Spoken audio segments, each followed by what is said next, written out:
That's quite a fucking 1-2 combo. That's the worst part. You become a comedian and you have more of like a discerning understanding of like what is good, funny, and what is stupid. Oh, 100%. And then you go work a job and people are like, "Wow, I can't believe you're a comedian because you're like not funny at all." And it's like, yeah, I don't want to fucking be here. I don't want to talk to you. I want to get through this fucking shitty day with shitty people. I hate working at Papa John's. I wish I was dead. Also, I feel like kill myself in the walk-in. I don't want to be here. And then regular people, those guys, they'll joke around, and the way they joke around is like that kind of way, like lying. Right. And they think it's funny. I knew this guy one time, and there's a guy I lived with who was actually he did comedy for a while. I'm pretty sure he quit, but he's a nice guy. I don't want to throw him under the bus, but not particularly funny. So he goes, we were on our way to this venue that I had never been to, and he was like, "This is actually where they shot that Foot Clan scene in Teenage Mutant Ninja Turtles." And I was like, "Really?" And he was like, "Yeah, it's like a skateboard venue, and it's like that kind of shit." Yeah. And I was like, "Oh, that's awesome," And he was like, "Yeah." And so I'm telling people, I'm like, "Yeah, we're going to this place. Apparently, it's where they like shot the, And then we get there, and I'm like, "This isn't the place where they shot it." He was like, "You believe that?" I'm like, "Why wouldn't I fucking believe that?" He was like, "I was not a joke." Yeah, he just presented it as a zero fact. fucking context. You just say a thing. I got point over here. I'm like, "Oh yeah, that's actually the house Sally Fields grew up in." And you're like, "Really?" I'm like, "No, idiot. You thought Sally Fields grew up at some point? She's famous, dude. God, why don't you learn how to fucking take a joke?" Sally Fields was, even when she was young, she was like, she looked old. She looked like a mom. Hot was her mom. first thing? She was a nun. That was like her first thing. The Flying Nun was the first thing she got. She was in the famous for? Flying Nun. Was she in Gilligan's Island? No. Boy. Gilligan's Island was Mort Saul, Donald Sutherland, Betty White, Dick Van Dyke, Gary Cooper. Damn, I would love to fuck Ginger. Yeah. Hot boys. Ginger was yours. Marianne was mine. Nah, I didn't watch Gilligan's Island. Come on, no. No, it was never on. It wasn't on. I didn't have cable, so it was on Nick at Night when I was a kid. I didn't have that. I feel like they should have gotten saved, right? It was a 3-hour tour or something like that. Yeah, they should have gotten saved. Seems like a dumbass. It was implausible. Yeah. Who's in it? What was the name of the producer? The guy that like made all that money, the Gilligan's Island money.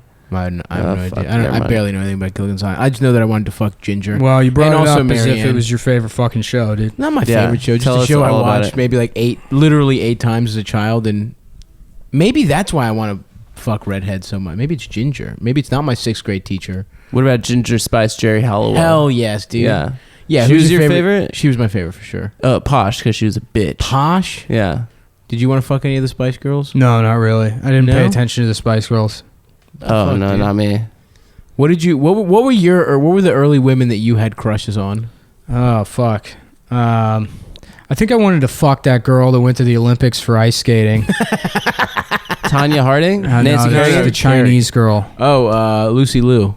Yeah. No. Christy Yamaguchi. Christy Yamaguchi. Yeah. Or Michelle Kwan. Which one? Maybe, but I don't know. But Yamaguchi was earlier. Yamaguchi was hotter. Well, they you could see they were like sparkly shit all over their pussy. When I was in 3rd grade, that did like a lot for me. Yeah.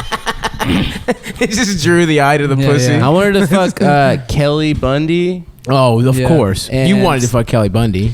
I met Christina Applegate. She looked good? Yeah. Well, she was older at the time, so no. I wouldn't fuck her. Probably like 10 years ago. You wouldn't fuck her. I mean, you could tell she wanted to. Yeah. It was kind of annoying. It's kind of her MO is fucking just strangers that happen to be in proximity to her. Where did you meet her? The Kennedy Center. Oh, she was there. Mm-hmm. Yeah. The Kennedy Center, fucking, someone, when I was there last, someone crazy. It was like, they were honoring someone. I don't know who it was. I think like Dick Cavett was there. Is he still alive? I don't know. He looked old as shit, so I think he was. It's so weird that they do comedy there. The Mark Twain. It's the Mark Twain Prize, right? Mm-hmm. That's what they do there? Yeah. But the Millennium Station. But no, they do they do shows there. Haven't you worked? I saw Louis. Yeah, I did a show there once. Yeah, the Millennium Stage. The Millennium Stage is bad for comedy. Yeah, it's too big. It's in the hall. It's by the bathroom. That shit sucks my dick.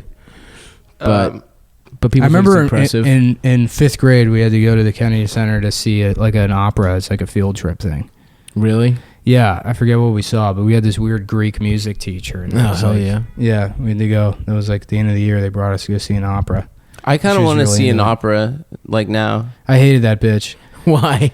She just sucked. She was a bitch. We had like a cool music teacher prior to that, and then he like retired or something. Like he was like fun. He'd have like fun with the kids or whatever, you know. Yeah. And, like he had like names for all the instruments. He's like, yeah, you know. I mean, he was. Yeah. We talked about it before, but he was a homosexual. Yeah, he's definitely gay as shit. Yeah. Every fun teacher you had in elementary school was gay as shit. Yeah. Like Mr. Larrabee. I shouldn't have said his name, but whatever. But there's this guy who's just like the funnest first grade teacher. He's like singing songs. And he's like, he took us to see him in Peter Pan or some shit. And he's just like, he like comes out in tights. And I'm like, man, he is so creative and cool. My mom's like, yeah, Mr. Larrabee's gay. And I was like, no, what? That's basically what the situation was. We had a gay music teacher. There was a lot of fucking fun. They replaced her with this Greek bitch. And she fucking sucked dick, dude. She, oh man! So like we had remember box tops for education, where if you bring in from cereal. Yeah. So our school had like a goal, like if we got to fucking $2,000 whatever, $500, $2,000, whatever the amount was in box tops, they would there was like a prize, and so the options were there was 3 things that everyone kind of voted on initially as like ballot options, because everything had to tie into like teaching kids about democracy or whatever, right? Some bullshit. So there's a like different, and then there was like a write-in option. So it was like either the principal kisses a pig or whatever. They get like a fucking pig from a farm, and then she had to kiss it. I was the one that ended up winning. The principal ended up kissing a pig. But stupid bitch. Yeah. And then there was a couple other ones, but then there was this kid Chris who was like. Me and my friend Anthony, we were like friends with him. We were all on the baseball team together, and we all like sucked. And but like Chris was at like the sort of the bottom of that pecking order in between me, Anthony, and Chris or whatever. And Chris was like kind of like, he was just like a dumbass. He was like aloof and like didn't think about shit. So they put out like the ballots of like what you could vote for to happen if we got like the box tops. And so in a write-in space, and these are anonymous. They just hand one to everyone. They're anonymous, and he wrote his name at the top for some reason. And then in the other section, he writes down, Mrs. Vasilio should jump off the school and kill herself. Jesus Christ. And then he erases his name and turns it in, but his name's still like clearly visible. And then he got like suspended and had to like write an apology to that one was probably so sad. She's like some fucking overworked, like single. Because there's a specific type of like uptight Greek woman who's like 36, has never fucked because she still lives at home with her fucking parents and shit. And she's probably just like trying to get through the fucking day, and then it's like she sees this shit, couldn't relate to kids as a child, and then as a now teacher, has to be a teacher. It's like even now she's getting bullied. I hated her though. Well, I had like I had an Offspring CD that she took from me. Oh no, I wasn't even fucking like trying to put it on or anything. I just had it with me, and she's like, you can't have this. Parental advisory stick. Yeah. Oh, what a bitch. I'm like, my parents bought it for me. I don't know. Was she that kind? Was she like a spinster, or do you think she have a family and shit, or do you know? Do you remember? No, I mean, I'm 6. I'm just like, she's a bitch. Yeah, 6. Okay. Because I remember, fuck this bitch. I remember I had a fucking terrible music teacher who I was like, this guy fucking sucks. But it was clear that he was just a fucking loser. He was just he was going through a divorce. I found out later. Yeah. He had a fucking terrible. I was like, why is this guy's hair so stupid? He had the worst wig you've ever seen in your fucking life. Oh, I had a teacher like that in high school who taught government, and he would wear suits, and there was no reason to wear suits. It wasn't a private school. And he was also a magician. Oh. So he would like, we're going to start the class with a magic trick. We're going to do like one magic trick. Boo. Yeah. He was the guy. He was the guy I Christ. told this story before about who called the retarded kid professor. I told you that there's a retarded kid in the class and be like, who's got the answer to that? You, professor? No? Okay.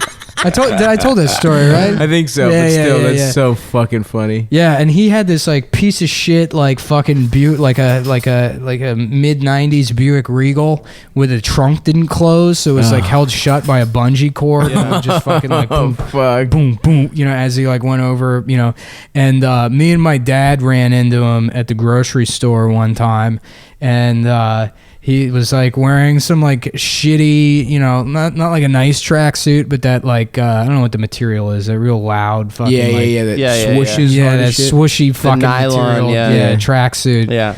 And he had a shopping cart just filled with fucking Velveeta, like mac and cheese. No, you know, dude, a grown ass man, fucking. And you know, that whole neighborhood is all just like people that have been divorced. It's all like fucking, you know, just shitty. Half of them were like, you know, Section 8 condos, I guess.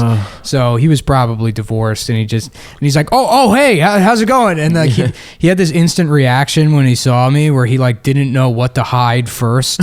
You know, so he was just like, hello. Just punched you and ran. Yeah, it is, every part of it was fucking embarrassing. Jesus Christ. I had a teacher in middle school who first semester we could tell she was going through a divorce, and then she like would tell us like, I'm not living with Rob anymore. And then she'd be like, she'd start talking about her roommate.